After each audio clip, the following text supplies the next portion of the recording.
So இன்றைக்கி வந்து இந்திய தேசிய இயக்கம், அதில் கம்யூனலிசம் அண்ட் பார்ட்டிஷன், வகுப்புவாதம் மற்றும் தேச பிரிவினை. ஸோ இந்த வீடியோ எடுத்துக்கிட்டிங்க அப்படின்னு பார்த்தீங்கன்னா, இந்த வீடியோ ஃபுல்லாகவே பார்த்தீங்கன்னா தேர்வுக்கான முக்கிய விளக்கங்கள்லாம் உங்களுக்கு கிடைக்கும். அதே போல் ஒரு சிறப்பான நோட்ஸ் கூட இதிலேருந்து எடுத்துக்கலாம் நீங்கள். ஸோ இதுக்கான கம்ப்ளீட் பிடிஎஃப் வந்து இந்த யூடியூப் அப்லோட் ஆனதுக்கப்புறம் அதோட டிஸ்கிரிப்ஷனில் நீங்கள் கிளிக் பண்ணி பார்த்தீங்கன்னா உங்களுக்கான பிடிஎஃப்பை நீங்கள் டவுன்லோட் பண்ணி பார்த்துக்கலாம். சரிங்களா? அதுமாதிரி ஃபுல் வீடியோ பாருங்கள். ஸோ ஒன்ஸ் வீடியோ பார்த்துட்டு அதுக்கப்புறம் புக் எடுத்து நீங்கள் படித்து பார்த்தீங்கன்னா ரொம்ப அருமையாக புரியும். ஸோ இதுலேருந்து நிறைய கேள்விகள் வந்து கூற்றுகள் காரணங்கள் அப்படிங்கிற கேள்விகள்லாம் கேட்க முடியும்.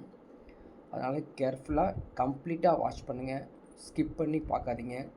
யாராவது இன்னும் சப்ஸ்கிரைப் பண்ணாமல் இருந்தீங்கன்னா சீக்கிரமாக சப்ஸ்கிரைப் பண்ணிடுங்க. உங்களுடைய லைக்ஸ், கமெண்ட்ஸ், ஷேர்ஸ்லாம் கண்டிப்பாக சென்ட் பண்ணுங்கள்.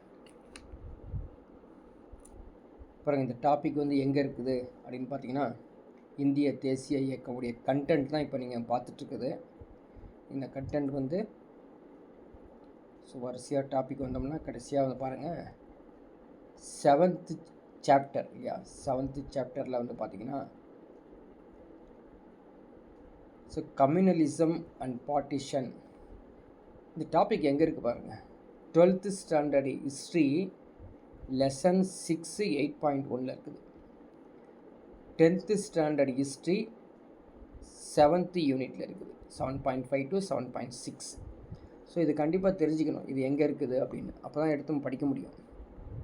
சரிங்களா? சரி, ஓகே, நம்ம ஸ்டார்ட் பண்ணலாம். So communalism and partition, so வகுப்புவாதம், பிரிவினை அப்படிங்கிறது வந்து full and full theoretical part தான் அது. சரிங்களா?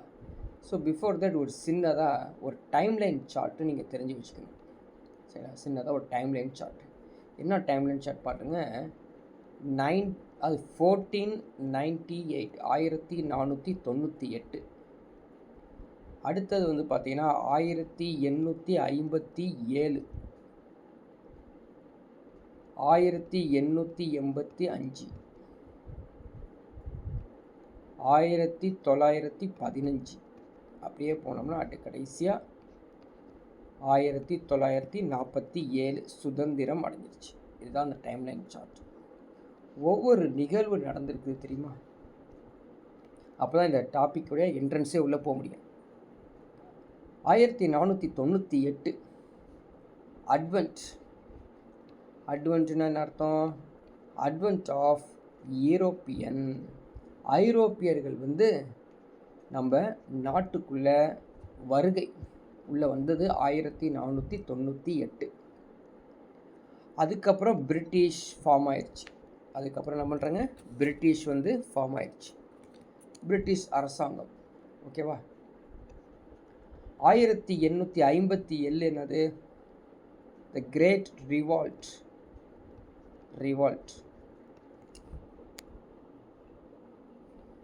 சரிங்களா? த கிரேட் ரிவால்ட்னா என்னது? ஒரு பெரும் புரட்சி நடந்திருக்குது. 1885 என்னது? ஐஎன்சி, இந்திய தேசிய காங்கிரஸ் ஃபார்ம் ஆயிருக்குது. 1915 யாரு? காந்திஜி இந்தியாவுக்கு வந்திருக்காங்க. எங்கே? தென்னாப்பிரிக்காலேருந்து இந்தியாவுக்கு 1915 வந்திருக்காங்க. 1947 தான் இது நடந்திருக்குது. எது? கம்யூனலிசம் அண்டு பார்ட்டிஷன், வகுப்புவாதமும் பிரிவினையும் நடந்திருக்குது. எதனால் அப்படின்னு பார்த்தீங்கன்னா, பிரிட்டிஷ் என்ன பண்ணியிருக்காங்க, டிவைடு அண்ட் ரூல் கொண்டு வந்திருக்காங்க இல்லையா? டிவைடு அண்ட் ரூல் கொண்டு வந்தாங்க. ஸோ பிரிவினை கொண்டு வந்தாங்க. அது மட்டும் இல்லாமல் இது 1947 என்ன நடந்தது அப்படின்னா, 3 விதமான இந்திய தேசிய இயக்கம் ஸ்டார்ட் ஆயிடுச்சு. ஸோ இந்தியன் நேஷ்னல் மூமெண்ட்ஸ் வந்து after freedom, before the freedom அப்படி வரும்பொழுது இந்த கம்யூனலிசம் 3 விதமாக பிரிச்சு. இந்து கம்யூனலிசம், முஸ்லீம் கம்யூனலிசம், இந்தியன் கம்யூனலிசம். புரியுதா? அதாவது இந்து வகுப்புவாதம், முஸ்லீம் வகுப்புவாதம், அதுக்கப்புறம் இந்தியா வகுப்புவாதம் அப்படி சொல்லி பிரிஞ்சு, இந்த இந்தியா வகுப்புவாதத்துக்கு காரணமானது என்னன்னு பார்த்தீங்கன்னா ஐஎன்சி, இந்திய தேசிய காங்கிரஸ் தான் அப்படின்னு தெரிஞ்சுக்கிறோம். ஸோ இதான் இன்ட்ரொடக்ஷன். ஸோ இந்த இன்ட்ரொடக்ஷன்லேருந்து நம்ம அப்படியே உள்ளே போகலாம். என்னென்ன இன்ஃபர்மேஷன்ஸ் கொடுத்துருக்காங்க அப்படின்னு பார்த்துட்டு வாங்க. ஓகேவா? பாருங்கள் என்ன நடந்திருக்குது. ஸ்டார்டிங் இந்த ஒரு ப்ரீஃப் நோட்ஸ்க்கு அப்புறம் என்ன நடந்திருக்குன்னா, பிரிட்டிஷ்க்கு முன்னாடி யார் இருந்திருக்காங்க? முகலாயர்கள் ஆட்சி செஞ்சுருக்காங்க இல்லையா? பிரிட்டிஷ்க்கு முன்னாடி முகலாயர்கள், அவர்களது முகவர்கள் தான் நாட்டின் பெரும் பகுதியை ஆட்சி செஞ்சுருக்காங்க. ஸோ இங்கிலீஷ் மீடியம் ஸ்டூடெண்ட்ஸு அந்த லைன்ஸை நீங்கள் போய் படித்து பார்த்துக்குங்க. நான் தமிழில் உங்களுக்கு எக்ஸ்பிளைன் பண்ணுறேன், அப்போ தான் வந்து இங்கிலீஷ் மீடியம் ஸ்டூடெண்ட்ஸ்க்கும் புரியும். சரியா? ஃபுல்லாக இங்கிலீஷ்லேயே போனோம்னா இங்கிலீஷும் உங்களுக்கு வந்து புரியாமல் போயிடும். ஸோ ஹிஸ்ட்ரியை பொறுத்த வரைக்கும் ஸோ பைலிங்கில் போகிறேன். ஓகேங்களா? அப்போ என்ன பண்ணியிருக்காங்க பார்த்தீங்கன்னா, Muslims enjoyed advantages of being. So அது ஒரு விதமான ஒரு நிலப்பரப்புகள், பெரிய பெரிய நிலப்பிரபுகள், தளபதிகள் எல்லாரும் வந்து ஒரு நன்மை, முஸ்லீம்களுக்கு அதிகமான நன்மைகள்லாம் அனுபவிச்சிருக்காங்க. அதாவது நீதிமன்ற மொழி பார்சிக மொழியாகவே வச்சுருக்காங்கன்னு வச்சுக்கலாம் பாருங்கள். ஸோ பெர்ஷியன் லாங்குவேஜ் தான் கோர்ட்டோட லாங்குவேஜாக இருந்திருக்குது. ஸோ இது மாதிரி ஒரு அட்மினிஸ்ட்ரேஷன் போயிட்டுருக்கும்போது பிரிட்டிஷ் உள்ள நுழைகிறாங்க. ஆங்கிலேயர்கள் படிப்படியாக அவற்றை கொஞ்சம் மாற்றிட்டு வராங்க. எப்படி? அந்த பெர்ஷியன் அப்படிங்கிறத ஆங்கில கல்வியாக மாற்றுறாங்க. ஸோ இன்ட்ரொடக்ஷன் அப்படியே போகுது உள்ள. ஸோ இப்படி போயிட்டுருக்கும்போது என்ன ஆகும் அப்படின்னு பாருங்கள். இவங்க கம்ப்ளீட்டாக பிரிட்டிஷ்காரங்க ஆட்சி செஞ்சுட்டே இருக்கும் பொழுது என்ன நடக்குது அப்படின்னு பார்த்தீங்கன்னா, கிளர்ச்சிகள் நிறையா வந்துருக்குங்க. ரிவால்ட்ஸ் நிறையா இருக்குது. அந்த ரிவால்ட்ஸை சப்ரஷன் பண்ணணும், ஒடுக்கப்படணும் அப்படிங்கிறதுக்காக என்ன பண்ணுறாங்க, அந்த கிளர்ச்சிக்காரர்களை ஒடுக்கப்படுறது மட்டும் இல்லாமல் முஸ்லீம்கள் நிலம், வேலை மற்றும் வேலை வாய்ப்புகள் அனைத்தையும் இழந்து வறுமை நிலைக்கு தள்ளப்படுறாங்க. ஏன்னா அதிக பேர் முஸ்லீம்ஸ் தானே அப்போ வந்து முகலாய காலத்தில் இருந்தாங்க. இதுக்காக 1857 பிரிட்டிஷாரை எல்லாரும் என்ன பண்ணாங்க, வெறுக்க ஆரம்பித்தாங்க, அந்த ஹேட்டட். ஓகேங்களா? பிறகு இந்தியா ஒரு தேசியவாதமாக மாறணும், அப்படிங்கிறதுக்காக இந்து உயர் சாதியினர் இருக்கிறதுலே வந்து இந்த அப்பர் கேஸ்ட் ஹிந்துஸ் இருக்காங்க பார்த்தீங்களா, அவங்கெல்லாம் உருவாகிறாங்க. ஆங்கிலேயர்கள் அதை கட்டுக்குள் வைக்கிறதுக்காக அதிகமான ஒரு சப்ரேஷன்லாம் பண்ணுறாங்க. சக்தியை முஸ்லீம் நடுத்தர வர்க்கத்திடம் பார்க்குறாங்க. So Muslims middle class is force to keep it check. ரெண்டு வேலையும் நடந்துட்டு இருக்குது. ஸோ அவன் புரிஞ்சுக்கிட்டான், இந்து முஸ்லீம்ஸை வந்து ஒன்று சேர்த்தோம்னா இந்தியா வந்து டெவலப் ஆயிரும், பிரிக்கணும் அப்படிங்கிறது தான் இவனுடைய நோக்கமாக இருந்திருக்கு. பிறகு என்ன நடந்திருக்கு பாருங்கள். புத்திசாலித்தனமாக தங்கள் சொந்த நலன்களை மேம்படுத்துவதற்காக சூழ்நிலையை பயன்படுத்திக்கிட்டாங்க. யார்? அந்த பிரிட்டிஷ்காரங்க. ஸோ இந்த மாதிரி பிரிவினை இருக்குது. ஹிந்து நேஷ்னலிசம் இருக்குது, முஸ்லீம் நேஷ்னலிசம் இருக்குது, அது இல்லாமல் இந்தியன் நேஷ்னலிசம் இருக்குது. ஸோ மூணுமே தான் இருந்தது. இந்திய தேசியவாதம், இந்து தேசியவாதம், முஸ்லீம் தேசியவாதம். இது எல்லாமே கொஞ்சம் கொஞ்சமாக என்ன பண்ணுறாங்க, க்ரோத் ஆகிட்டு இருக்குது. அதை ஃபஸ்ட்டு நம்ம பார்க்க போகிறது இந்து ரிவைவலிசம், இந்து மத மறுமலர்ச்சி. சரிங்களா? இந்து மத மறுமலர்ச்சி. ஸோ இந்து மத மறுமலர்ச்சியில் வந்து ஆரம்ப காலத்தில் தேசியவாதிகள் தேசியவாதத்தை இந்து அடித்தளத்தில் மட்டுமே அவங்க வந்து வளரணும் அப்படிங்கிறது ஸ்டார்டிங்கில் நம்பினாங்க. சரிங்களா? ஸோ இதை வந்து சுட்டி காட்டுற மாதிரி சர்வப்பள்ளி கோபால், பாயிண்ட் நோட் பண்ணிக்க, சர்வப்பள்ளி கோபால் இந்து சுட்டி காட்டியபடி இந்து மதத்தின் உயர்ந்த பண்புகளை வலியுறுத்தி 1875 ஆரிய சமாஜ் அப்படிங்கிற ஒரு குரலை எழுப்புறாருங்க வெளியே. 1875 இந்த சர்வப்பள்ளி கோபால் இந்து மதத்தை ஒரு பிரபலப்படுத்தி ஆரிய சமாஜ் அப்படிங்கிறது கொண்டு வராரு, தி சுப்பீரியர் குவாலிட்டி ஆஃப் இந்துலிசம். இதுக்கு மத்தியில் அவங்களுக்கு தெரியும் ஒரு ஃபாரினர் இல்லையா, அன்னி பெசன்ட் அம்மையார் ஃபாரினர். அவங்க வந்து பேசிக்கலி அங்கேருந்து லண்டனில் இருந்து அவங்களுடைய வேலையை இந்து தேசியவாதிகள், நானும் இந்து தேசியவாதி தான் அப்படிங்கிறத வந்து தன்னையே அவங்க வந்து எக்ஸ்ப்ரெஸ் பண்ணிட்டாங்க, அடையாளப்படுத்திக்கிட்டாங்க இந்த அன்னி பெசன்ட் அம்மையார். பிறகு பாருங்கள், இந்திய பணின்னு வந்து சிவில் சர்வீஸ்லாம் இருக்குது பார்த்தீங்களா. பழங்கால மதங்களின் மறுமலர்ச்சி, வலுப்படுத்துதல் மற்றும் மேம்படுத்துதல், இது வந்து ஒரு முக்கிய வேலையாக இருந்துச்சு. ஸோ இந்தியாவுடைய பணி எப்படி இருந்தது, அவங்களுடைய சிவிலைசேஷன் ஒர்க் அப்படின்னு பார்த்தீங்கன்னா, ஒரு ஒரு பேட்ரியாட்டிக் லைஃப் கொண்டு வரணும், சரிங்களா. அதே மாதிரி ரீபில்டிங் ஆஃப் தி நேஷன்ஸ், அதாவது ஒரே தேசம் மாதிரி கொண்டு வரணும், பிரிவினையே இருக்கக்கூடாது அப்படிங்கிறது கொண்டு வந்தாங்க. இப்போ எப்படி நம்ம வந்து இந்து ரிவைவலிசம் வந்த மாதிரி the rise of Muslim, so consciousness, Muslim ஒரு உணர்வு எழுச்சி உருவானுச்சு. காரணம் என்ன அப்படின்னு பார்த்தீங்கன்னா, ஆங்கிலேயர்கள் அலிகர் கல்லூரியை கட்டியதன் மூலம், யார் கட்டினது, அலிகர் காலேஜ் வந்து கட்டினது யார், ஆங்கிலேயர்கள் கட்டினத்தின் மூலம் சையத் அகமது கான் ஆதரிப்பதின் மூலம் என்னாச்சுங்க, அவன் தெரிஞ்சிச்சு ஆங்கிலேயர்களுக்கு. ஸோ இந்துஸ் வந்து ஒரு நேஷ்னலிசம் கொண்டு வரும் பொழுது முஸ்லீம் நேஷ்னலிசம் கொண்டு வந்தோம்னா நமக்கு பெனிஃபிட்டு, பிரிவினை வரும், பிரிவினை வந்தால் நம்ம வந்து தொடர்ந்து ஆட்சி செய்ய முடியும் அப்படின்றதுக்காக ஆங்கிலேயர்கள் முஸ்லீம் தேசிய கட்சியை சப்போர்ட் பண்ணுறாங்க. முஸ்லீம் அரசியல் சித்தாந்தத்தையும் உருவாக்க ஆங்கிலேயர்கள் வந்து அதிகமாக உதவுறாங்க, சரிங்களா. ஸோ அப்படி உதவும் பொழுது என்ன நடக்குது, இந்த வஹாபிக்கள் என்ன பண்ணுறாங்க அப்படின்னு பார்த்தீங்கன்னா, அவங்க ஒரு வகை இல்லையா இஸ்லாமில், அவங்க என்ன பண்ணுறாங்க, தூய்மையான ஒரு இஸ்லாம் கொண்டு வந்துடணும் இந்தியாவில்னு சொல்லி அவங்களும் ட்ரை பண்ணுறாங்க. The Wahhabis to the Califatist grassroots activism played a significant role in the politicization of the Muslims. இவங்களாம் யார், இந்த கிலாஃபத்திஸ்டுகள், வஹாபிக்கள், அவங்களாம் வந்து முஸ்லீம் அரசியலாக்குவதை அதிகமாக பங்குகள் கொண்டு வராங்க, அது கான்ட்ரிபியூஷன் கொண்டு வராங்க. இதுக்கு நடுவில் பெங்காலில் என்ன நடந்துருச்சு, பெங்கால் கவர்மெண்ட் ஒரு ஆர்டர் கொடுக்குறாங்க. பெங்கால் கவர்மெண்ட் யாருங்க, இந்தியன் கவர்மெண்ட் கிடையாது, அது ஆங்கிலேயர் அரசாங்கம்.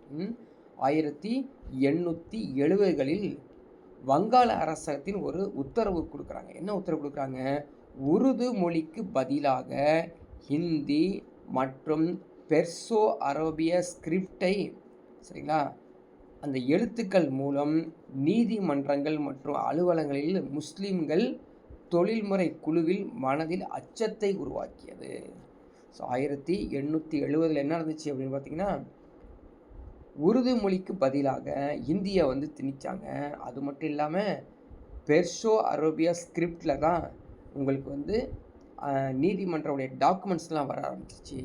இது வந்து முஸ்லீம்களுக்கு பயம் வந்துடுச்சு, என்னது உருதுவை வந்து நம்ம வந்து ரிமூவ் பண்ணுறாங்க, இது மாதிரி பெர்சோ அரபிக் ஸ்கிரிப்ட்லாம் கொண்டு வராங்க அப்படிங்கிறது அவங்களுக்கு அச்சத்தை கொடுத்துச்சு.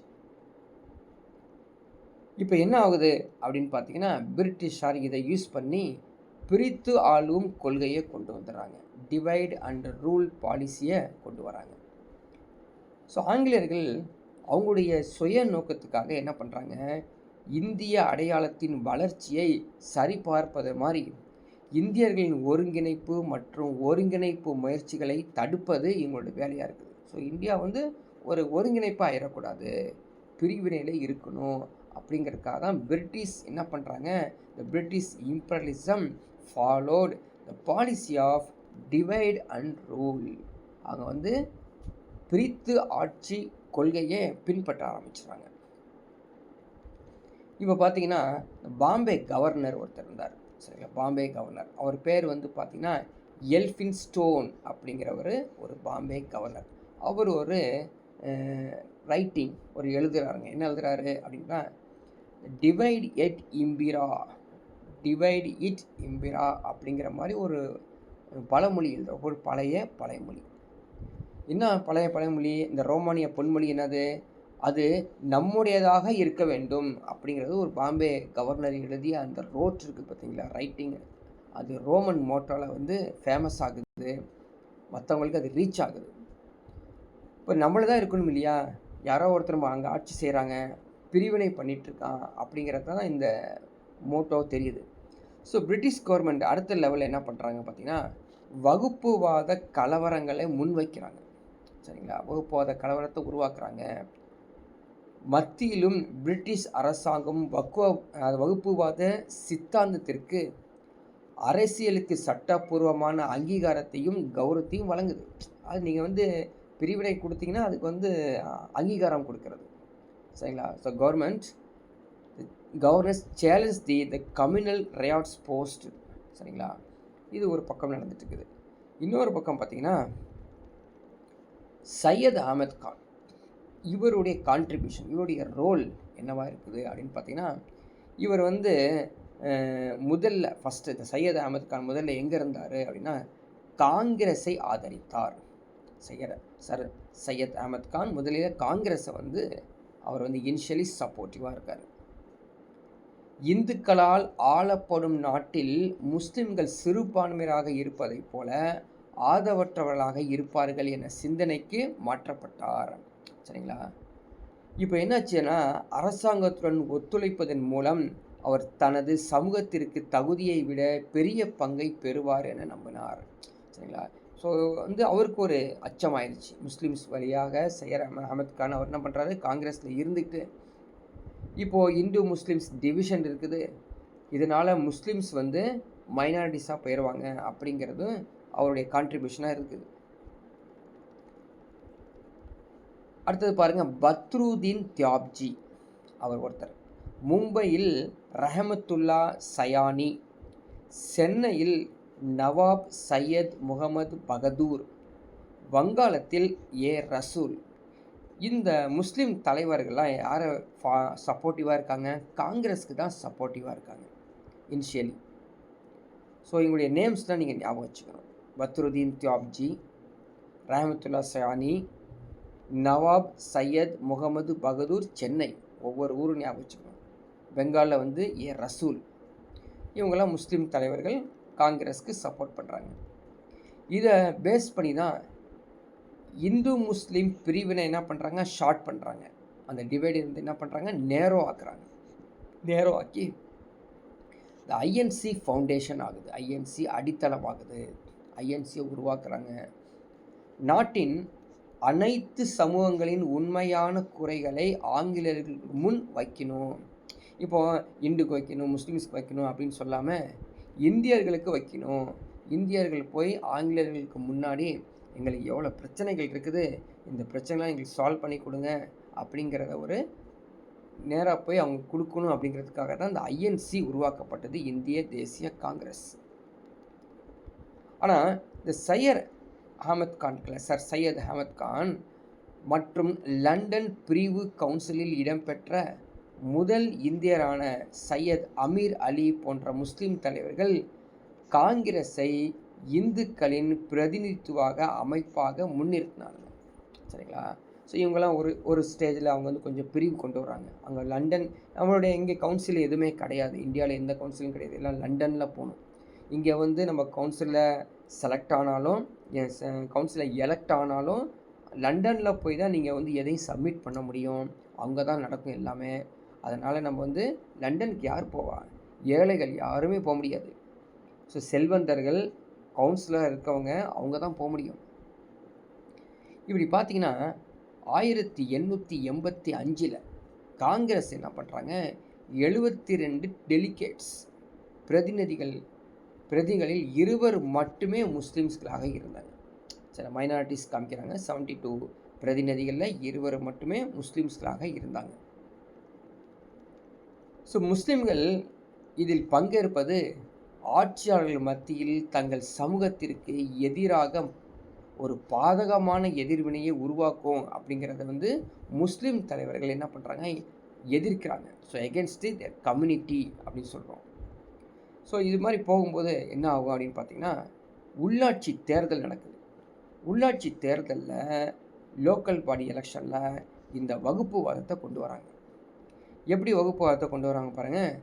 ஜனநாயக அரசியல் இனவாத போக்குகளை வளர்ப்பதில் எதிர்பாராத விளைவை ஏற்படுத்தியது இந்த வகுப்புவாதம். 1880களில் என்னாச்சுன்னா உள்ளூர் நிர்வாக அமைப்பில் நிறைய வகுப்புவாத அரசியலை உருவாக்கிட்டாங்க. அது ஒரு என்ன சொல்கிறது, ஸ்கோப் ஆஃப் பர்சூயிங் கம்யூனல் பொலிட்டிக்ஸாக மாறிடுது. இப்போ எக்ஸாம்பிளுக்கு முனிசிபால் கவுன்சிலர்கள் ஒருவரில் அரசியல் அடித்தளத்தை கட்டியெழுப்ப பயன்படுத்தப்படும் ஆதரவின் பரந்த அதிகாரங்களை பெற்றனர். இந்த முனிசிபால் கவுன்சிலரில் பெரிய அதிகாரம் அந்த காலத்தில் வாஸ்ட் பவர் பேட்டர்னேஜாக இருந்தது. இதில் இந்துக்கள் முனிசிபால் வாரியங்களில் கட்டுப்பாட்டை முஸ்லிம்களிடமிருந்து கைப்பற்றி உள்ளூர் அரசியலை வகுப்புவாதத்திற்கு வழிவகுத்தனர். ஸோ இப்போ இந்துக்கள்லாம் முனிசிபால் அந்த கவுன்சிலில் போய் நிற்பாங்கள்ல, நிற்கும்போது என்னாகும், முஸ்லீம்ஸுடைய சீட்டை இவங்க எடுத்துகிட்டு உள்ளூர் அரசியலுக்கு ஒரு வகுப்புவாதத்தை உருவாக்குற மாதிரி இருக்குது. அப்படிங்கிறது தான் அவன் பிரிட்டிஷ்காரங்க உருவாக்கக்கூடிய வகுப்புவாதம்.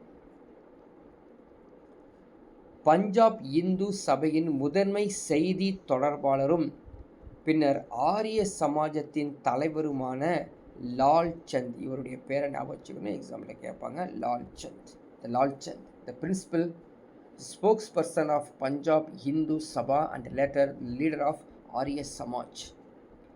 சில நகராட்சிகளில் வகுப்புவாத அடிப்படையில் எந்த அளவிற்கு ஒழுக்கமைக்கப்பட்ட என்பதை எடுத்து காட்டினார். நிறையா அவர் எப்படி சரியாக இருக்குது, எப்படி சரியாக இல்லை, எவ்வளோ வகுப்புவாதம் இருக்குது அப்படிங்கிறத லால் சந்து யார், அவர் பஞ்சாப் இந்து சபையின் முதன்மை செய்தி தொடர்பாளரும் ஆரிய சமாஜின் தலைவருமான லால்சந்த் தான் எடுத்து சொல்கிறார். இப்போ சில கொள்கைகள், காங்கிரஸுடைய கொள்கைகள் எடுத்தீங்கன்னாச்சு வீக்டு policy. So weak kneed policy of the Congress என்னன்னா அப்படின்னு பார்த்தீங்கன்னா, சுதேசி இயக்கத்தின் முஸ்லீம் ஆதரவாளர்கள் காங்கிரஸ் துரோகிகள் என்று கண்டிக்கப்பட்டனர். சுதேசி இயக்கத்தில் இருக்கிற முஸ்லீம் ஆதரவாளர்கள், the Muslim supporters of Swadeshi movement were condemned as Congress touts. காங்கிரஸில் இதை கேட்ட காங்கிரஸ் அப்படி அமைதியாக இருக்குது, எந்த ஒரு கூறுகளுக்கும் எதிர்கொள்ள மறுப்பும் கொடுக்கல. இனவாத அரசியலுக்கு முன்னோடியாக ஊக்கத்தை அளித்து தேசியவாத முஸ்லீம்களை மனசோர்வடைய செய்வது தான் இந்த நோக்கமாக இருந்தது. ஸோ காங்கிரஸ் இந்த ஒரு கமெண்ட்ஸை என்ன பண்ணுறாங்க, கண்டம்ஸை அவங்க சைலண்ட் தான் ஆகிறாங்க. அப்போது இந்து முஸ்லீம் வகுப்புவாதம் என்பது இந்து மற்றும் முஸ்லீம் மக்களின் நனவில் இருந்து முற்றிலும் விவாகரத்து செய்யப்பட்ட நடுத்தர வர்க்க உட்பூசலுக்கு தயாரிப்பாக இருக்குது. So Hindu and Muslims communism எப்படி இருக்குது, where the products of the middle class inflating utterly diverged from the consciousness of the Hindu and Muslim masses. அப்படியே இந்த வகுப்புவாதம் போயிட்டுருக்க 20th century 20ஆம் நூற்றாண்டில் முதல் தசாப்தம் சொல்கிறோம் இல்லைங்களா, அதில் அரசியல் தீவிரவாதம் மத பழமைவாதத்துடன் கைகோர்த்து சென்றபோது மோசமான ஒரு நிலைமையாக மாறிடுது. எது, இந்த பார்ட்டிஷன் மீன்ஸ் என்னன்னா, இந்து முஸ்லீம்ஸ் உடைய அந்த கம்யூனலிசம்ஸ். இப்போது ஒரு திருவிழா நடக்குது, கணபதி திருவிழா. இந்த திருவிழாவில் இந்துக்களை அணி திரட்டணும் அப்படின்னு சொல்லி திலகர் எடுத்த முயற்சி மோசமாகிடுச்சு. அது சக்ஸஸே கொடுக்கல. முஸ்லிம்கள் திருப்திப்படுத்தும் கொள்கையை பின்பற்றும் இந்திய தேசிய காங்கிரஸ் அப்படின்னு சொல்லி லால்சந்த் கண்டிக்கிறார். இது ஒரு சென்டென்ஸ், அதாவது இந்த ஒரு கூற்றுகள். இப்போது இதுக்கு மத்தியில் இந்து முஸ்லீம் லீக் ஃபார்மேஷன் ஆகுது. இந்து முஸ்லீம் லீக்கு எப்போ வருங்க, அக்டோபர் 1, 1906 ஒரு 35 மெம்பர்ஸ் டெலிகேஷன்ஸ் வச்சுக்கிட்டு, உறுப்பினர் குழுக்களை வச்சுக்கிட்டு அலிகர் இயக்கம், ஆல்ரெடி அலிகர் இயக்கம் இருக்குது, சரி, அலிகர் மூமெண்ட் இருக்குது பார்த்தீங்களா, அதனுடைய தொடர்புடைய முஸ்லீமில் இருக்கக்கூடிய பிரபுக்கள்னால் செல்வந்தர்கள், அதில் இருக்கக்கூடிய சட்ட வல்லுநர்கள் எல்லாருமே ஒன்று சேர்ந்து, சரிங்களா, அப்போதைக்கு இருந்த அங்கே சிம்லாவில் ஒருத்தர் இருந்தார் வைஸ்ராய், அவர் பேர் என்ன, மின்டோ பிரபு. அவர்கிட்ட போய் இந்த கம்ப்ளீட் குழு வந்து உரையாற்றுறாங்க. இது மாதிரி நாங்கள் வந்து முஸ்லீம்ஸ் லீக்ஸ் வந்து ஃபார்ம் பண்ணுறோம் அப்படின்னு. அரசு பணிகள்லாம் இல்லை, கவர்மெண்ட் சர்வீஸ் அதெல்லாம் இருக்குது பார்த்தீங்களா, முஸ்லீம்களுக்கு விகிதச்சார பிரதிநிதித்துவம் கொடுக்கணும். உயர் நீதிமன்றங்களில் முஸ்லீம் நீதிபதிகள் மற்றும் வைஸ்ராய் கவுன்சில் உறுப்பினர்களை நியமிக்கணும் அப்படிங்கிறது இந்த முஸ்லீம் லீக்ஸ் ஃபார்ம் ஆகி அவங்களுடைய டிமாண்ட்ஸை வந்து சப்மிட் பண்ணுறாங்க. சிம்லா பிரதிநிதி யார்? அந்த வைஸ்ராயிடம் இருக்கிற சிம்லா பிரதிநிதி வைஸ்ராயிடம் இருந்து நேர்மையான உறுதிமொழியை பெற தவறிய போதும் 1907 முஸ்லிம்களின் நலன்களை பாதுகாக்க அகில இந்திய முஸ்லீம் லீக் உருவானது. சரிங்களா? அதை வந்து அவர் கண்டுக்காமல் இருந்தாலும் AIML, so all India Muslim league 1907 அது சொல்கிறது எஸ்டாப்ளிஷ் ஆயிடுச்சு. பெரிய ஜமீன்தார்கள், முன்னாள் நவாப்கள், சரிங்களா, இவங்க எல்லாம் சேர்ந்து இந்த இயக்கத்துக்கு தீவிர உறுப்பினர்களாக இருந்த active members of this movement Muslim League. இதுக்கு நடுவில் வங்க பிரிவினை லீக்கை வந்து ஆதரித்து முஸ்லிம்களுக்கு தனி தொகுதிகளை கோரியது, அரசு பணிகளில் முஸ்லிம்களுக்கு பாதுகாப்பு கோரியது. இந்த வேலைகளை இந்த முஸ்லீம் லீக்கு அவங்க சொல்லிட்டு இருக்காங்க. சரி, இவங்களுடைய அப்ஜெக்டிவ்ஸ் என்ன? யார் முஸ்லீம் லீக்ஸோடைய அப்ஜெக்டிவ்ஸ், நோக்கங்கள் என்ன அப்படின்னு பார்க்கலாம். ஆக்சுவலாக அனைத்து இந்திய முஸ்லீம் லீக் முஸ்லீம் லீக்களுக்கு பிரத்யேகமாக முதல் மையமாக ஒழுங்கமைக்கப்பட்ட அரசியல் கட்சி. இந்த அரசியல் கட்சியுடைய நோக்கங்கள் என்ன அப்படின்னா பாயிண்ட்ஸ் பார்க்க போகிறோம். இவங்க வந்து என்ன பண்ணுறாங்க, இந்த முஸ்லீம் லீக் கட்சியுடைய நோக்கங்கள் என்னவா இருக்குது? பிரிட்டிஷ் அரசாங்கத்துக்கு விசுவாச உணர்வுகளை இந்திய முஸ்லிம்கள் மத்தியில் ஊக்குவிக்கணும், அதான் அவங்களுடைய நோக்கம். அரசாங்கத்தில் எந்த நடவடிக்கைகளையும் தொடர்பாக எழும் தவறான எண்ணங்களை நீக்கணும் அப்படிங்கிற நோக்கத்தில் ஃபஸ்ட்டு ப்ரொமோட் பண்ணுறாங்க. அடுத்த ஒரு நோக்கம் என்னவா இருக்குது அப்படின்னு பார்த்தீங்கன்னா, அவங்களுடைய அரசியல் உரிமைகள், அவங்களுடைய நலன்கள், சரிங்களா, அதாவது பொலிட்டிக்கல் ரைட்ஸ் அண்ட் இன்ட்ரெஸ்ட்டை வந்து ப்ரொடெக்ட் பண்ணணும், பாதுகாக்கணும் அப்படின்னு. அது மட்டும் இல்லாமல் மேம்படுத்துதல், அரசாங்கத்திற்கு அவர்களின் தேவைகள், மரியாதைகள் எல்லாமே கிடைக்கணும், சரிங்களா.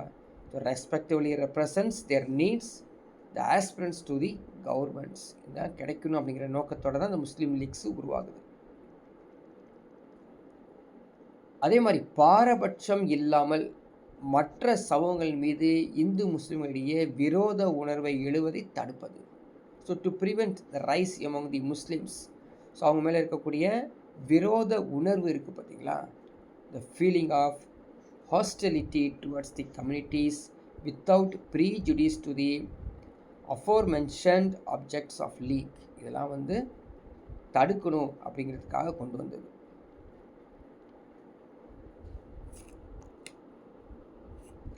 So all India Muslim League elitist இல்லையா, elitist organisation of urbanised Muslims, நகரத்தில் வாழ்ந்த உயரடுக்கு முஸ்லீம்களின் அமைப்பாகவே இருந்தது. புரிஞ்சிச்சிங்களா? அங்கே ஆல் இண்டியா முஸ்லீம்ஸ் லீக்ஸ் வந்து பெரிய செல்வந்தர்கள் தான் அதில் மெம்பர்ஸாகவே இருந்தாங்க. பெரிய பெரிய செல்வர்கள், சட்ட வல்லுநர்கள் அதில் மெம்பர்ஸாக இருந்தாங்க. பிரிட்டிஷ் அரசாங்கத்தின் ஆதரவு இந்திய முஸ்லிம்களின் ஒரே பிரதிநிதி அமைப்பாக லீக்காக மாறியது. இது ஒரு லீக், சரியா, the soul of representative body of Indian முஸ்லிம்ஸாக இந்த முஸ்லிம்ஸ் லீக்ஸ் மாறியது.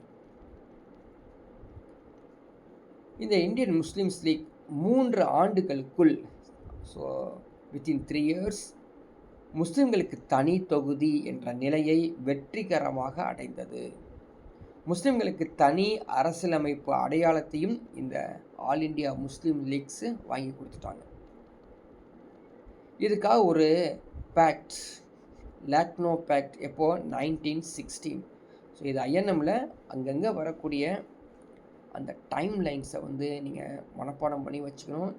இதுவே ஐஎன்எம்மில் வேறு ஒரு இடத்துலையே இந்த லக்னோ பேக்ட் பற்றி சொல்லுவாங்க. ஸோ அதையும் ஞாபகம் வச்சுக்கணும், இங்கேயும் ஞாபகம் வச்சுக்கணும், ரெண்டையும் கரெக்ட் பண்ணிக்கணும். ஸோ தொடர்ந்து படிக்கும்போது தான் தொடர்ந்து மனப்பாடம் பண்ணி படிக்கும்போது தான் இது ஞாபகத்தில் இருக்கும். ஸோ ரீகால் பண்ணணும். நிறைய பேர் ரீகால் பண்ணாமல் படிக்கிறீங்க. ஸோ ஹிஸ்ட்ரியை பொறுத்த வரைக்கும் ரீகால் பண்ணணும். ஸோ இது வரைக்கும் சொன்னதை அப்படியே கண்ணை மூடிட்டு யூ கேன் ரீகால். ரீகால்னால் என்ன மீனிங்கு? சத்தம் போட்டு சொல்கிறது இல்லை, அப்படியே அண்டர்ஸ்டாண்டிங் பண்ணுறது. ரீகால் பண்ணால் தான் ஞாபகத்தில் இருக்கும். ரீட் பண்ணிங்கன்னா அப்படியே மறந்துடும். ஓகேங்களா? லக்னோ ஒப்பந்தம் 1916 முஸ்லிம்களுக்கு தனி அரசியல் அடையாளத்தை உருவானது, அதிகாரப்பூர்வமாக முத்திரையிட்டது. புரியுதுங்களா? ஸோ நீங்கள் வந்து ஒவ்வொரு ஸ்டேட்மெண்ட் இருக்குது பார்த்தீங்களா, இந்த ஸ்டேட்மெண்ட் வந்து ட்ரூ ஆர் ஃபால்ஸ், சரிங்களா? First statement second statement is correct, second third is correct, first one third is correct, இப்படி மாற்றி மாற்றி கேட்பாங்க. ஸோ எவ்ரி ஸ்டேட்மெண்ட்டையும் நீங்கள் வந்து அண்டர்ஸ்டாண்ட் பண்ணி வச்சுக்கணும். ஸோ லக்னோ ஒப்பந்தத்தால் முஸ்லீம்களுக்கு தனி அரசியல் அடையாளம் கிடைத்தது அப்படின்னு ஒரு ஸ்டேட்மெண்ட் வருதுன்னு வச்சுங்க, அது சரியா அப்படிங்கிறது நீங்கள் படித்து வச்சுருந்தா மட்டும்தான் தெரியும். அதனால தான் statement wise both Tamil and English மீடியத்தில் கொடுக்குறோம், சரிங்களா? ஸோ அடுத்தது பாருங்கள் என்ன நடக்குது. தனி தொகுதிகள் மற்றும் வகுப்புவாதம் என்னாச்சுங்க, ஸ்ப்ரெட் ஆயிடுச்சு. The spread of communalism, separate electorates, அதுவும் வந்துருச்சு. அப்போது வகுப்புவாதம் அதிகமாக வளர்ந்துக்கிட்டே இருக்குது, சரிங்களா? இந்திய அரசாங்கத்தால் ஏற்றுக்கொள்ளப்பட்ட தனித்தனி வாக்காளர் அமைப்பு, கொள்கை நுட்பம் எல்லாமே உருவாகிறது. எதனால் அப்படின்னு பார்த்தீங்கன்னா, இந்த தனி தொகுதி வகுப்புவாதத்தை வந்து பிரிட்டிஷ் அரசாங்கமே மோட்டிவேட் பண்ணிட்டாங்க. ஸோ ஆங்கிலேயர்கள் இதை உள்நோக்கத்தோடு செய்தாங்களாமா. சொன்னோம் இல்லையா, அவங்கள வந்து ஜென்ரலாக பிரிட்டிஷ்காரன் வந்து இது மாதிரி இந்து முஸ்லீம்ஸ் வந்து தனித்தனியாக அவங்க வந்து பிரியணும், அப்போ தான் நம்ம வாழ முடியும் அப்படின்னா. அதிகாரியில் ஒருவர் லேடி மின்டோவுக்கு அனுப்பிய ஒரு குறிப்பிலிருந்து தெளிவானது. ஸோ அவர் வந்து மின்டோ இருக்கார் இல்லையா, லார்ட் மின்டோ, அவர் வந்து இங்கே இப்போ தான் பார்த்தோம் ஷிம்லா எல்லாம் இருந்தார். அவருக்கு ஒரு கடிதம் அனுப்புறதுன்னு தெரிஞ்சிருச்சு, இவங்க வந்து நமக்கு வந்து உள்நோக்கத்தோடு தான் செய்கிறாங்க அப்படின்னு. அரசியல்வாதியின் வேலை, சரிங்களா, பல ஆண்டுகளாக இந்திய வரலாற்றத்தை பாதிச்சிச்சு. 62 மில்லியன் மக்களை தேச துரோக எதிர்ப்பின் வரிசையில் இருந்து நம்ம வந்து வேறு வழியே இல்லை. ஸோ நிறையா பேர் என்ன பண்ணாங்க, செகண்ட் வேர்ல்டு வாரில் வந்து நிறையா பேர் நம்ம இந்தியன்ஸ் நிறையா பேரை யூஸ் பண்ணிக்கிட்டு உங்களுக்கு வந்து பெனிஃபிட் கொடுக்குறேன்னு சொல்லி ஏமாற்றிட்டாங்க. ஆனால் பிரிட்டிஷ் அடுத்த லெவலில் என்ன பண்ணாங்க, பிளந்து ஆட்சி, டிவைட் அண்ட் ரூலை வந்து யூஸ் பண்ணிட்டாங்க. நிறையா வந்து பிரிவினையை உருவாக்கிட்டாங்க. இதுக்கு மத்தியில் அகில இந்திய இந்து மகாசபா வந்து உருவாயிடுச்சு. The emergence of the all India Hindu Mahasabha. So Muslim League உருவாக்கப்பட்டு 1909ஆம் ஆண்டு ஒரு ஜீவோ வந்துச்சு, கவர்மெண்ட் ஆர்டர். அந்த சட்டத்தின்படி ஒரு இந்து அமைப்பை தொடங்குவதற்கு நடவடிக்கை எடுத்துக்கலாம் அப்படிங்கிறதான் முடிவானுச்சு. இதை பேஸ் பண்ணி இந்த all India Hindu Mahasabha started with headquarters of Dehradun in 1915. So இது ஒரு முக்கியமான ஒரு இன்ஃபர்மேஷன்ஸ். டைரக்ட் கொஷின்ஸ் வரலாம், மேட்ச் தி ஃபாலோயிங் வரலாம், அதே மாதிரி ஸ்டேட்மெண்ட் கொஷின்ஸும் வரலாம். ஸோ ஹெட் குவார்ட்டர்ஸ் வந்து டேராடூன், இது ஆல் இண்டியா இந்து மகாசபா 1915. பம்பாய் மற்றும் பீகாரில் இந்த சபாக்கள் வந்து செயல்படவில்லை, சரிங்களா? மெட்ராஸ் மற்றும் வங்காளத்தில் மட்டும்தான் இது வந்து வரவேற்பே கிடைச்சது. இந்து மகாசபா இருக்குல்ல, ஆல் இண்டியா இந்து மகாசபா, அது வந்து பெங்கால் அண்டு மெட்ராஸ் தான். பம்பாய் அண்டு பீகார்லலாம் இது வந்து பெருசாகவே எடுப்படலை. அதுக்கப்புறம் முக்கியமான நகர்பகுதி மகாசபா வட இந்தியாவில் பெரிய வர்த்தக நகரங்களிலும், குறிப்பாக அலகாபாத், கான்பூர், பெனாரஸ், லக்னோ, லாகூர், இங்கெல்லாம் வந்து நிறையா என்ன சொல்கிறதுங்க, த ப்ரிடாமினென்ட்லி அர்பன்ஸ் இன் கேரக்டர்ஸ் வந்து கான்சன்ட்ரேட் ஆனாங்க, அதிக பேர் வந்து குவிந்தாங்க. பிறகு என்ன ஆகுது அப்படின்னு பார்த்தீங்கன்னா, ஐக்கிய மாகாணம் பீகார் காங்கிரஸிலிருந்து படித்த நடுத்தர வர்க்க தலைவர்கள் இந்த மகாசபாவில் கலந்துக்கிறாங்க.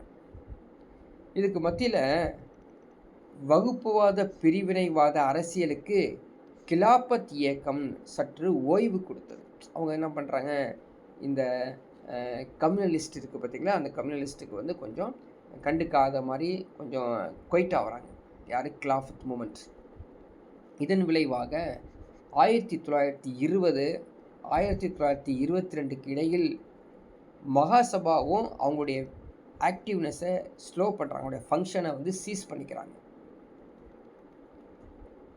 கிலாபத் இயக்கத்தின் போது முஸ்லிம்களால் காட்டப்பட்ட மத அடிப்படையில் அணி திரட்டல் சக்தி இந்து மக்களை அணி திரட்டுவதில் இந்த இந்து வகுப்புவாதிகளை பின்பற்ற தூண்டியது. சரிங்களா? கிலாபத் இயக்கத்தில் எப்படிலாம் அவங்க வகுப்புவாதத்தை உருவாக்கணுங்களோ அதே மாதிரி இந்து மக்களையும் அணி திரட்டி வகுப்புவாதத்தை உருவாக்குறாங்க. இப்போ பார்த்தீங்கன்னா சுத்தி இயக்கம்னு ஒன்று இருக்குது இல்லையா? பஞ்சாபில் சுத்தி மூமெண்ட் ஒரு புதிய நிகழ்வு அல்ல. இது இது மாதிரி பண்ணுற ஒரு புதிய நிகழ்வு அல்ல. கிலாபத்துக்கு பிந்தைய காலத்தில் ஒரு புதிய முக்கியத்துவத்தை இது பெற்றது. 1921 வேல்ஸ் யாருங்க? The prince of Wales. அவர் என்ன பண்ணுறாரு, இந்தியாவுக்கு வராரு. ஸோ இந்தியாவுக்கு இந்திய வருகையை புறக்கணிக்க இந்துக்களை ஈர்க்கும் முயற்சியில், சரிங்களா, அவர் வரதை புறக்கணிக்கணும், அதனால் இந்துக்களை ஈர்க்கும் முயற்சியில் சுவாமி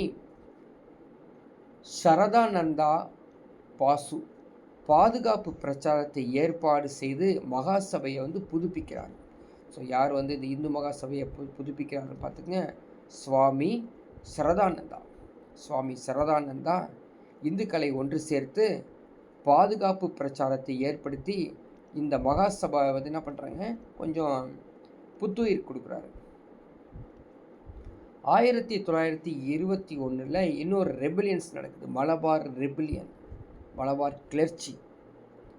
பிரிட்டிஷ் ஆட்சியாளர்கள் மற்றும் இந்து நிலப்பிரபுக்கள்லாம் வசதி வாய்ந்தவங்க, சரிங்களா, லேண்ட்லார்ட்ஸ், அதிகமாக லேண்ட்லாம் வச்சுருப்பாங்க இல்லையா, அவங்க நிலப்பிரபுக்கள் இருவருக்கும் எதிராக முஸ்லீம் விவசாயிகள் போட்டியிட்டனர். இதனால் என்னாச்சு, இந்து மகாசபா திரும்பவும் ஒரு புத்துயிர் பெற்றது. அந்த கேம்பெயின் ரினியூட் ஆச்சு. ஸோ இதுக்கு மத்தியில் பஞ்சாபில் போனோம்னா, பஞ்சாபில் வகுப்புவாதம் ஒரு சக்தி வாய்ந்த இயக்கமாக உருவெடுக்குது பஞ்சாபில். இதுக்கு காரணம் என்ன அப்படின்னு பார்த்தீங்கன்னா, 1924 லாலா லஜபதி ராய் பஞ்சாபை இந்து மற்றும் முஸ்லீம் மாகாணங்களாக பிரிக்க வேண்டும் அப்படின்னு சொல்லி வெளிப்படையாகவே அவர் என்ன பண்ணுறாருங்க, ப்ரொபகண்டா பண்ணுறாரு, அட்வொகேட் பண்ணுறாரு. ஸோ ஓப்பன்லி அட்வொகேட், வாதிக்கிறாரு, டிபேட் பண்ணுறாரு அப்படின்னு அர்த்தம். எப்போது? 1924. இதனால் என்ன ஆகுது, அரசியல் களத்தில் சரிங்களா, அது இந்த எலக்ட்ரோலைட்ஸ் நடக்கக்கூடிய இந்த அரசியல் களத்தில் இந்து மறுமலர்ச்சியின் சக்திகளை பிரித்தெடுப்பதில் இந்து மகாசபையும் முஸ்லிம்கள் தனி தொகுதிகள் முஸ்லீம் லீக்கின் கோரிக்கையின் எதிராக அகந்த் இந்துஸ்தான் என்ற முழக்கத்தை எழுப்பினார்கள். ஸோ அகந்த் இந்துஸ்தான், இதை படித்து வச்சுக்கோங்க, கேட்பாங்க. இந்த ரைஸ்டு ஸ்லோகன் ஆஃப் அகந்த் இந்துஸ்தான், ஒரு பரந்த இந்துஸ்தான். அகந்துனா ஸ்ப்ரெட்டு, பெருசு, அது பரந்த அப்படிங்கிறது தமிழில் அர்த்தம். அகந்த் இந்துஸ்தான்.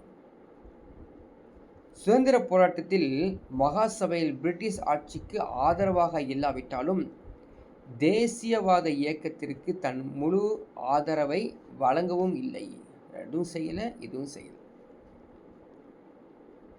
இதுக்கு மத்தியில் இந்திய தேசிய காங்கிரஸ் அந்நிய ஆதிக்கத்திற்கு எதிராக அனைத்து வகுப்புகளும் சமூகங்களெல்லாம் திரட்டி பல்வேறு சமூக தலைவர்களின் மதச்சார்பையின்மை கொள்கையை உருவாக்கி மத சிந்தனை கொண்ட குழுக்களின் ஆதரவை இழக்க நேரிடுது அவங்களுக்கு. ஆக்சுவலாக அவங்க இந்திய தேசிய காங்கிரஸ் வேலை என்னது, இந்தியன் கம்யூனலிசமாக கொண்டு வரதான்.